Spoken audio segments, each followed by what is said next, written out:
So কালকে যেটা আমরা দেখছি এবং আমরা যে ম্যাচটা কালকে দেখছি সেটাকে ভুলে যাই, হ্যাঁ, সেটাকে মনে রাখার কোনো দরকার নাই। একটা জিনিস মনে রাখা উচিত, সেটা হচ্ছে বাংলাদেশের বলিং। কালকের ম্যাচে বাংলাদেশের যে বলিংটা দেখাইছে, এই বলিংটা আজকেও দেখাইতে হবে। So hello guys, welcome back to another video preview. Do or die match for Bangladesh.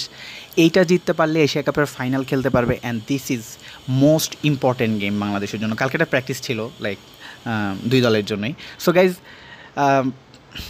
আজকে কী হবে, ওয়েল সেটা নিয়ে ডিসকাস করা যাক। ফার্স্ট অফ অল, ক্যাপ্টেন্সি নিয়ে অনেকটা কথা হচ্ছে, অনেক রকম আলোচনা সমালোচনা হচ্ছে যে ক্যাপ্টেন্সিতে কেন নুরুল হাসান সোহানকে ইনক্লুড করা হয়নি। মানে নুরুল হাসান সোহানের এক্সপিরিয়েন্সও ভালো, সেখানে জাকির কেন কেন ইনক্লুড করা হয়েছে। মানে আমি বুঝতেছি না যে এটা করাটা কতটা প্রয়োজনীয়। দল ভালো খেললে বা প্লেয়াররা ভালো পারফর্ম করলে ক্যাপ্টেন ডাজেন্ট ম্যাটার, লাইক এটা হচ্ছে প্রথম বিষয়। সেকেন্ডলি কথা বলতে গেলে বাংলাদেশের একাদশ কেমন হওয়া উচিত। লিটন কুমার দাসের ব্যাক খুবই দরকার ফার্স্ট অফ অল আজকের ম্যাচটা জেতার জন্য, কারণ ভাই টিমের যা মোমেন্টাম, সে মোমেন্টামটাকে ক্যারি করতেছে লিটন কুমার দাস আমার কাছে মনে হয়, যেটা এজ এ ক্যাপ্টেন হিসেবে। সো আমার তাকে খুবই দরকার। আই হোপ যে আজকের ম্যাচে কামব্যাক হয়ে যাবে। সো গাইজ, বাংলাদেশের আজকের ম্যাচের সমীকরণগুলো বা আজকের ম্যাচের ইকুয়েশনগুলো কেমন কী হতে পারে, পরিসংখ্যান কী বলতেছে, আজকে যেখানে খেলা হবে সবগুলো বিষয়ে ডিসকাস করব। ফার্স্ট অফ অল আসি সাইফ হাসান, একটু শাউট আউট দিতে হবে ভাই। This man is second highest run scorer in এই এশিয়া কাপের, অভিষেক শর্মার পরে। যদিও তাদের মাঝখানে রানের ডিফারেন্সটা খুবই বেশি, বাট ভাই what a performance that is.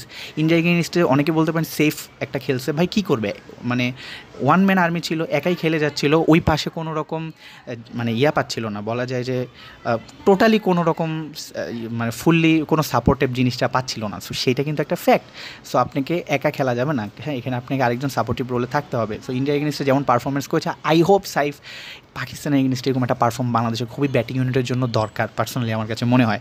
এবং গাইস, আরেকটা জিনিস আপনাদের সবাইকে মনে রাখতে হবে যে বাংলাদেশ কালকে বোলিংয়ে যে পারফরমেন্সটা দিয়েছে লাস্ট 5 ওভারে, ইন্ডিয়া কিন্তু 200 রান চেস করতে পারেনি, এটা তাদের ব্যর্থতা। তারা 200 রান মানে করতে পারে না বোর্ডে, তারা মাত্র 168 বিট হয়েছে বাংলাদেশের বলারদের কারণে।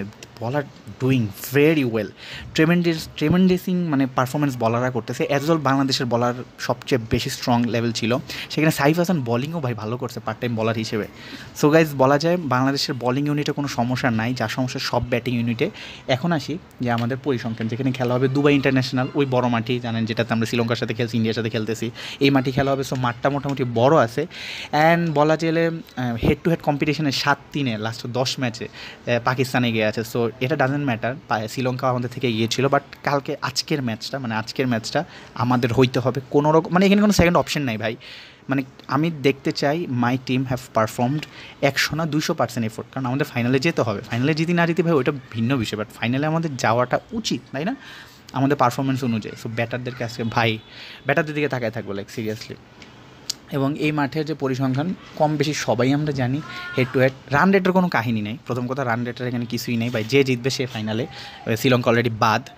এবং এই জায়গার ভিতরে হ্যাঁ ওকে, আজকে যদি বাংলাদেশ ফার্স্ট অফ অল যদি আগে বলিং নিয়ে নেয়, তাহলে আমাদের টার্গেট থাকবে 160 এর মধ্যে যদি আটকে দিতে পারে, এর আগে দিতে পারে। কারণ ভাই পাকিস্তানের ব্যাটিংয়ের কোনো ভরসা নাই, তারা কোনো সময় করে ফেলবে 180, আবার কোনো সময় 120ও করতে পারে না।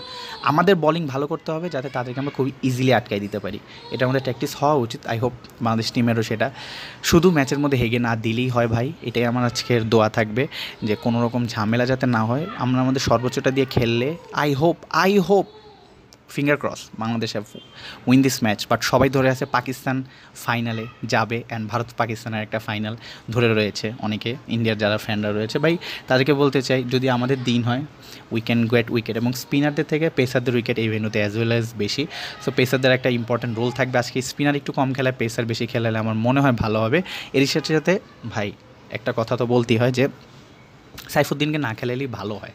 সাইফুদ্দিনকে হঠাৎ করে মাঠে নামাই দিলে কেমন হয় জিনিসটা। সো আমার কাছে মনে হয় এটা বেটার হবে। সো গাইজ, আপনাদের কি মনে হয়? অ্যান্ড অবভিয়াসলি বাংলাদেশের উইনিং কামনা করে আজকে ভিডিওটা শেষ করতেছি।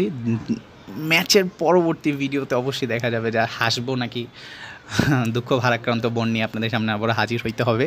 সো গাইজ, আপনাকে আমার কমেন্টে জানান, লেট মি নো ট্যাকটিক্যালি আজকে ম্যাচ বাংলাদেশ জিতবে কিনা। তো দেখা হচ্ছে নেক্সট ভিডিওতে, ভালো থাকুন, সুস্থ থাকুন, অ্যান্ড ইয়েস অবশ্যই চ্যানেলকে সাবস্ক্রাইব না করে গেলে করে ফেলুন। আর অবশ্যই লাইভে আপনারা আসবেন, অনেকে আমার লাইভ দেখতে আসেন না, আমরা ওয়াচ এবং লাইভ করি, সো অবশ্যই অনেক ভালো হয়।